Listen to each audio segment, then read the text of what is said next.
cómo es posible aclarar de manera originaria, de manera universal, pero a la vez concreta, los actos de una subjetividad concreta, los actos del saber. ¿Cómo sé con evidencia que sé? Para mí, creo que ese es realmente uno de los puntos principales u originales en los cuales Husserl comienza a desarrollar este tema del mundo de la vida. ¿Cómo lo demuestro? Bueno, si nosotros vamos a filosofía de la aritmética, el gran problema de filosofía de la aritmética, de este Husserl matemático, es uno solo: el problema de la relación entre lo abstracto y lo concreto.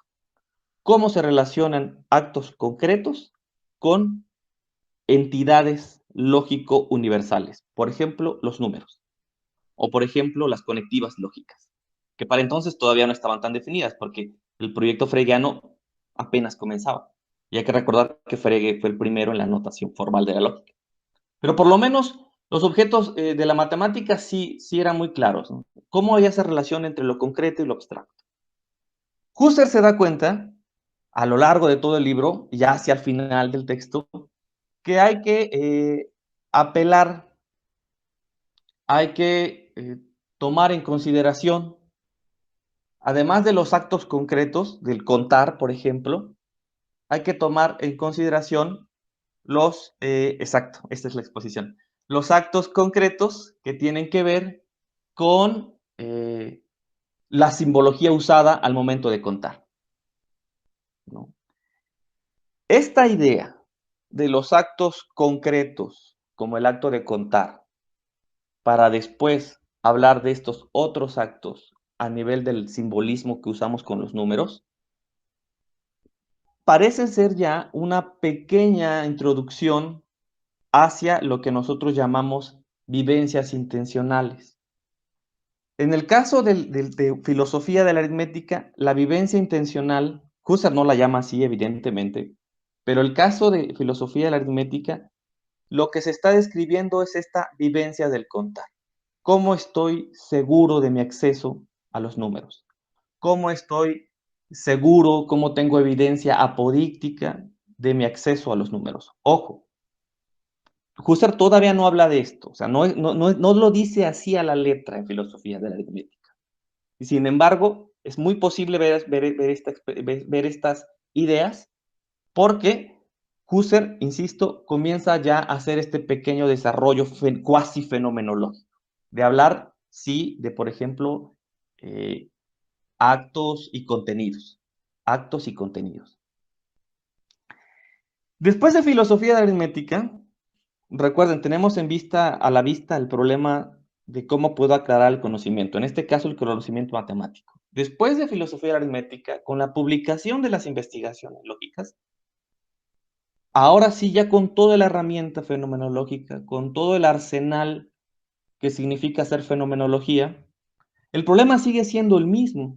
Es otra vez el problema de lo abstracto y lo concreto. Y uno lo puede evaluar, uno lo puede evidenciar en la tercera investigación lógica, la investigación dedicada al desarrollo de los todos y las partes. Y si uno estudia con cierto detalle la tercera investigación lógica, se da uno cuenta que la cuarta investigación, la gramática pura, no es sino una aplicación, pero ahora en el terreno justamente de la gramática, justamente en aspectos más semánticos o lingüísticos, por usar una expresión más contemporánea. Sin embargo, el problema es el mismo. La quinta y sexta investigación vuelven a pensar, vuelven a trabajar la idea de cómo sé o cómo estoy seguro de que tengo un conocimiento evidente. De hecho, de hecho, toda la pregunta de los prolegómenos a la lógica pura, si ustedes se acuerdan, este intento por desarrollar una lógica pura tiene ese mismo sentido. ¿Cómo dar cuenta de una lógica que, que sea deductiva, axiomática y sobre todo que quepa en ella, pues justamente las ciencias, esta famosa ciencia de todas las ciencias? Pero claro, el asunto ahora con Husserl es que Ya con todo este arsenal, ya es mucho más fácil comenzar a preguntarse cómo estarían estos actos concretos relacionados con entidades universales y cómo esto tendría que ver con el mundo de la vida. Recordemos que ese es finalmente a donde yo quiero llegar. Bueno, ya todo el recorrido, si lo queríamos hacer un poquito más rápido, lo veríamos evidenciado en otro texto. Hay un texto muy famoso que se llama, que son las lecciones sobre cosa y espacio, las lecciones de 1907. Creo que no están traducidas ni al español ni al portugués, esas hay que leerlas en alemán directo. Y ahí Husserl, me voy a permitir leer una cita, es 1907, recordemos. Me voy a permitir leer una cita donde queda clarísima la idea de una posibilidad, de la posibilidad de esto que luego va a llamar el mundo de la vida. Husserl dice, queremos estudiar el constituir, el manifestar, podría también decir, de la experiencia de la objetividad en los niveles inferiores de la experiencia. Nos conducimos, en otras palabras, con la vivencia de la simple intuición o captación intuitiva sobre las cuales los actos superiores, específicamente de la esfera lógica, son primero estructurados y luego llevados a cabo en el así llamado proceso de la objetividad fundada en el material sensible. Eso es la página 8. Husserl en ese texto, en las primeras páginas, advierte la posibilidad de hacer un trabajo todavía más profundo dentro de la esfera lógica y demostrar cómo esta aparente separación entre lo abstracto y lo concreto en realidad no ocurre porque la lógica está enraizada en un ámbito preteórico. Todavía no dice cuál, pero existe un ámbito preteórico, un ámbito donde la objetividad se constituye a partir de la subjetividad meramente concreta. A mí me parece que esta es de las ideas más claras que intentan como mostrar esta tesis. La idea de filosofía aritmética, el problema de lo concreto y abstracto, tiene ahora ya en cosa y espacio una razón todavía más clara. Es que lo lógico, diría Husserl, lo lógico, todo lo objetivo, tiene un fundamento todavía más profundo. Si ustedes recordarán, para 1907, Husserl ya ha hecho exploraciones a propósito de la conciencia interna del tiempo, ya hay trabajos la edición que hizo Edith Stein de las lecciones sobre la conciencia interna del tiempo, me parece que ya para esa fecha ya estaban, e incluso ya hay cierto trabajo en unos manuscritos donde Husserl habla, los manuscritos de Ziegfeld, se llaman así, los manuscritos de Ziegfeld, donde Husserl hace ya esta desconexión temporal. Entonces, la idea de la desconexión, la idea de la intencionalidad que hay al interior de la relación entre actos concretos y actos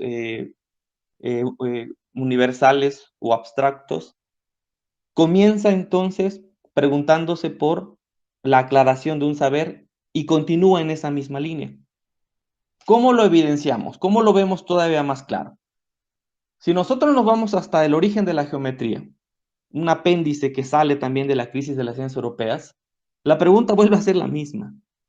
Vuelve a estar presente la idea de cómo aclarar, cómo entender fenomenológicamente hablando la idea de una lógica trascendental, la idea de conceptos preteóricos, de elementos antepredicativos. Bueno, Husserl dirá con varios argumentos de fondo que todo eso tiene que ver con la posición de una idea del mundo de la vida. Lo interesante aquí entonces es que el mundo de la vida, tal como yo lo veo, tal como me parece a mí que Husserl lo está aportando, lo está considerando, es en realidad una suerte de mundo que permite la reactivación justo de un sentido originario. Entonces no es el mundo cualquiera, no es el mundo inmediato, sino el mundo desprovisto, despojado, desvestido de categorías lógicas, matemáticas, políticas, ideológicas, etcétera, etcétera, etcétera. Es más bien un mundo de la pura intuición. Y el mundo de la pura intuición es ese a priori universal concreto que Husserl lo llama, justo porque en él se reactiva la idea originaria de dónde nace el conocimiento. Y el conocimiento no nace como un conocimiento abstracto, sino más bien nace como un conocimiento completamente vivido, un conocimiento lo suficientemente intuitivo como para entenderlos todos. Y de ahí cobra mucho sentido el hecho de que Husserl hable en varios momentos de que la epogé practicada dentro del mundo de la vida nos conduce a cierta experiencia subjetiva relativa del mundo de la vida. Y claro, cobra sentido porque es la experiencia de cada quien. Es mi experiencia, la experiencia de ustedes, y en ese sentido es sumamente relativa, pero lo es universal porque justamente hay una experiencia compartida por todos. Esta idea, entonces, del retroceder o el de descender a estructuras prepredicativas que den cuenta de la sedimentación que tiene la vida y el acceso que tenemos al mundo, se debe entender en un aspecto meramente epistemológico, porque solamente en estas estructuras es donde yo tengo este acceso directo e intuitivo con aquello que quiero conocer. Y es ahí donde se da esa evidencia de lo que estoy conociendo. No en un aspecto más bien abstracto o más bien idealizado o más bien matematizado, sino por el contrario, en un aspecto sumamente intuitivo y directo. Insisto, me parece que la pregunta que Husserl intenta resolver aquí es una pregunta de corte netamente epistemológica. No es una pregunta ontológica, sino de cómo entiendo yo el conocimiento. Ahora, eso en el caso, vamos a ponerlo así, más evidente, que es la noción de mundo de la vida y de esta experiencia subjetivo-relativa que tenemos todos y cada uno de nosotros. Otro caso también donde me parece evidente que hablamos de intuiciones y donaciones originarias a nivel epistemológico puede darse, ya lo dije, la noción de evidencia como modo originario en el que las cosas aparecen y que aparecen justamente como lo que son, pero también puede ser el cuerpo propio. Y el papel del cuerpo dentro de la fenomenología del mundo de la vida lo es aún más relativo y lo es aún más universal. ¿Por qué? La idea de Husserl es que ya puestos en el mundo de la vida, ya puestos como sujetos dentro de un mundo común a todos, el mundo de la vida nos debe aparecer, y digo nos debe porque esa sería la condición para poder reconocernos dentro de un mundo de la vida, nos debe parecer como un mundo intersubjetivo. Y este mundo intersubjetivo, curiosamente, se compone de dos aspectos que de igual manera pueden ser vistos de manera epistemológica. Por un lado, el mundo familiar y por otro lado, el mundo ajeno. Todas estas caracterizaciones de mundos familiares, mundos ajenos, mundos cercanos, mundos lejanos, todo eso ustedes lo pueden encontrar en los 3 tomos de Husserliana 14, 15 y 16, que están dedicadas al problema de la intersubjetividad. Y, y bueno, en un libro también muy, muy importante de Anthony Steinbuch que se llama Home and Beyond, si no mal recuerdo. Y ahí de lo que se trata es de demostrar cómo Husserl justamente está pensando la noción de cuerpo propio como una apertura originaria, insisto, desprovista ya de todas estas condiciones, en este caso, por ejemplo, biológicas o fisiológicas o químicas, etcétera, sino más bien con la idea misma de que el cuerpo es este cuerpo que tengo ahora y su relación con otros cuerpos, con otros sujetos, pero insisto, únicamente a un nivel en el que la donación de cada uno ve únicamente cuerpos y no veo un cuerpo enfermo, por ejemplo, y no veo un cuerpo adicto, sino únicamente cuerpos. Y esa donación intuitiva, así a secas, directa, es un modo también muy indirecto de decir, de comprobar que en el mundo de la vida todo lo comparece de un modo originario o de un modo vital. Y lo mismo ocurre con el tiempo. El tiempo en su donación genuina, apodíctica y necesaria, epistemológicamente hablando también, el tiempo es ese tiempo que se vive de manera interna, y no el tiempo medido por usos horarios, etcétera, etcétera. Estas ideas tan peculiares ya de la última obra de Husserl, me parece que cobran sentido si, insisto, tenemos en cuenta todo el bagaje, pero absolutamente todo el bagaje de la obra de Husserl, y específicamente del bagaje epistemológico. Porque, y por si fuera poco, esta es otra de las cosas que a mí me interesan del mundo de la vida, es que el mundo de la vida termina siendo la condición de posibilidad de toda la experiencia. Yo agregaría la condición de posibilidad de conocer toda la experiencia y todo lo que ocurre en ella.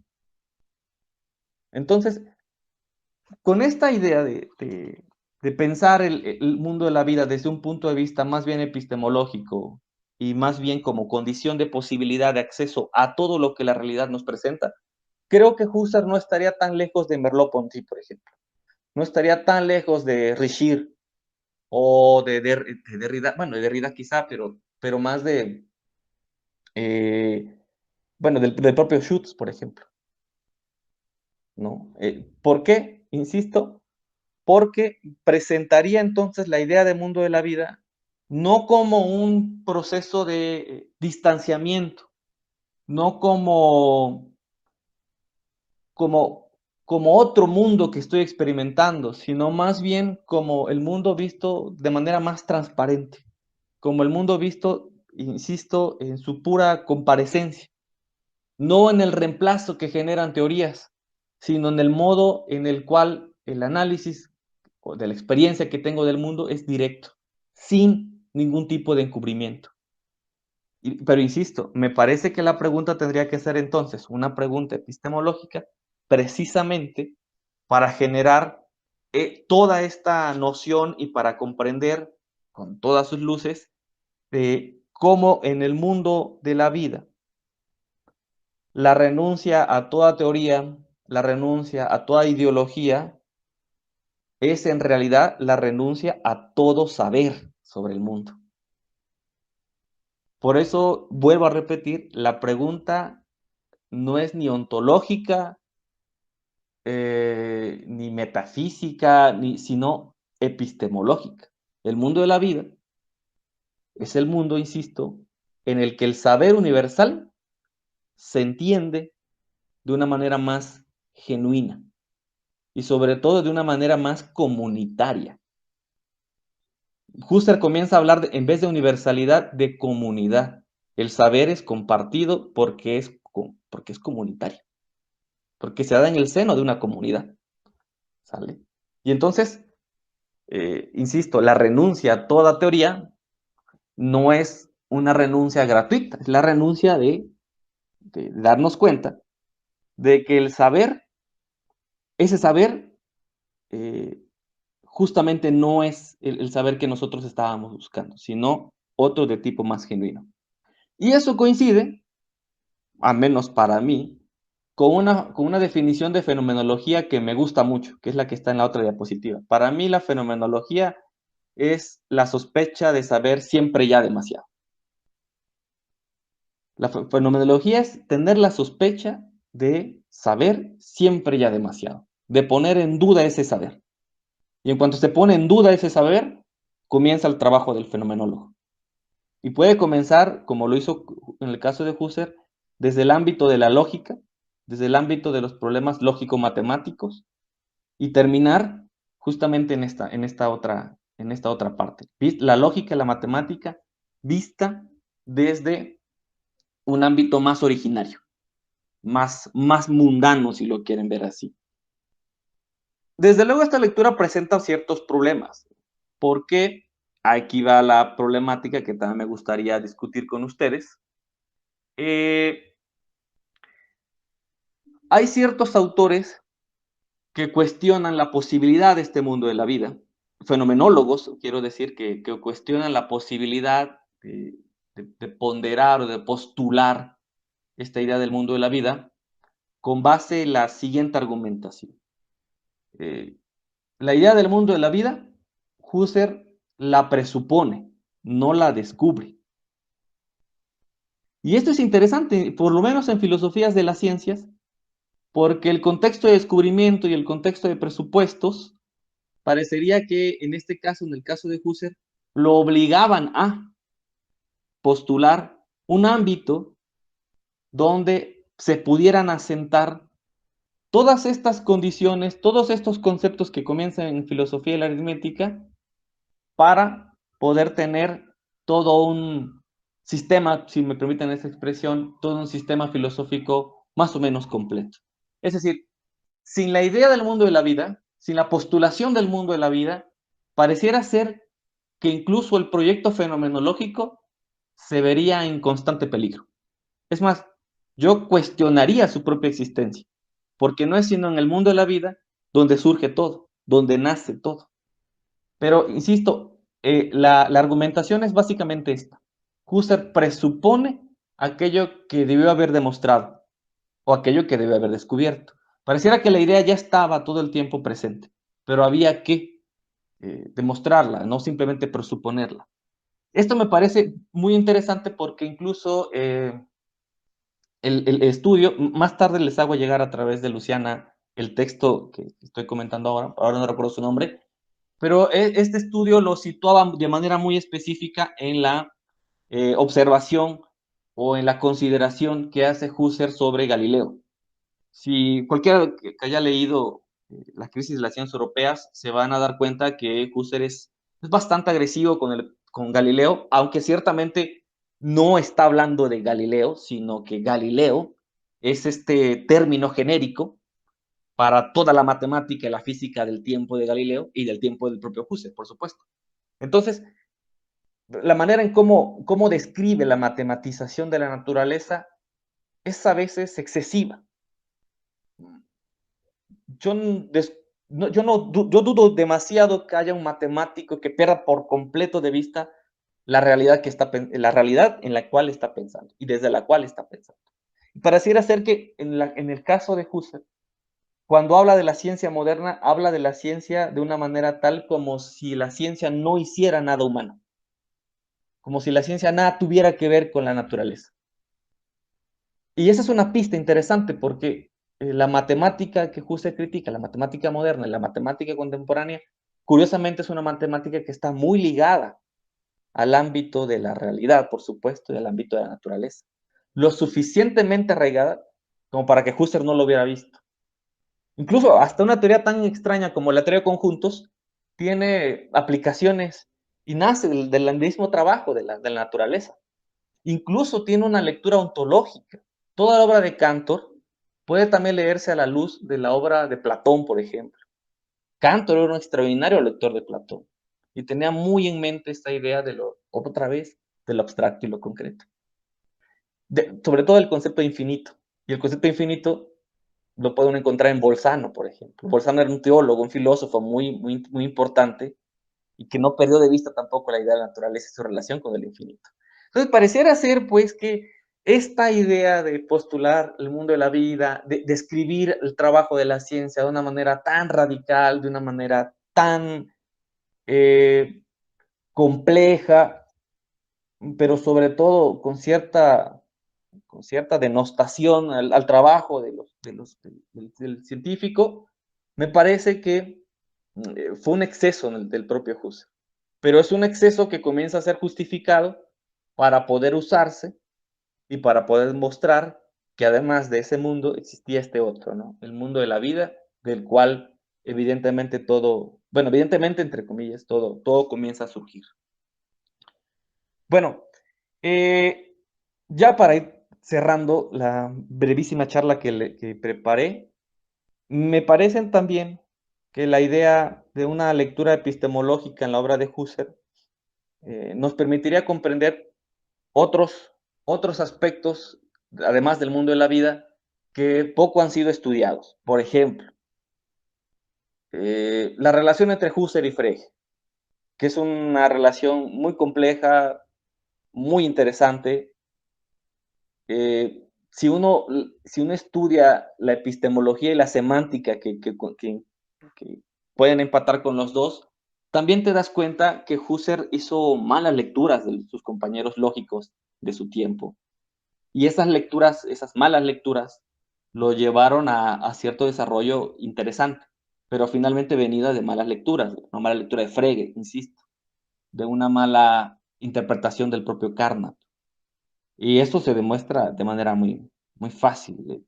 Solo es cuestión de sentarse a estudiar con mucho rigor las cartas entre ellos y otra vez la pregunta epistemológica que está ahí, ¿no? ¿Cómo, cómo, cómo sé si estoy frente a la idea de un nombre propio? ¿Cómo doy cuenta de lo que es un nombre propio? Por descripción, por referencia directa. Ahí está un problema epistemológico. Otra idea también, que esta tiene más que ver con Kant, me parece también que la pregunta epistemológica llega hasta allá, porque justo también en filosofía de la aritmética, Husserl dice que el esquematismo trascendental, lo dice así a la letra, es oscuro y muy complejo y no sirve, no te lleva a ninguna parte. Pero si uno estudia la crítica de la razón pura, te das cuenta que el esquematismo trascendental, el capítulo sobre el esquematismo trascendental, es un capítulo completamente epistemológico, ontológico también, pero epistemológico más, porque intenta conjugar otra vez intuiciones y conceptos. Y tiene aplicaciones en la matemática, en la aritmética, en la geometría. Husserl no ve esa parte. Husserl no ve que de fondo el problema que tiene Kant es un problema epistemológico, que es un problema que intenta unir lo concreto, la intuición y el concepto. No lo ve por ese lado, lo ve únicamente por la noción de tiempo, por la noción que está ahí presente de tiempo, y no por su carácter, insisto, más bien epistemológico y de conocimiento. Entonces, creo yo que esa sería una muy buena lectura, un buen acceso a la obra de Husserl, empezar por discutirlo con mucha seriedad de hacia dónde van realmente sus posturas, sus argumentos, y si todo eso termina en algo que deba ser estudiado y además discutido, como el caso del mundo de la vida, y no dejarse simplemente como llevar, como cualquier estudiante, de repente que nos perdemos, pero creo yo que la aproximación a cualquier concepto husserliano tiene que ser una aproximación problemática, de, de cuestionarse con el propio Husserl dónde, dónde estamos parados y qué es lo que estamos haciendo. Bien, esa es mi breve charla. Gracias por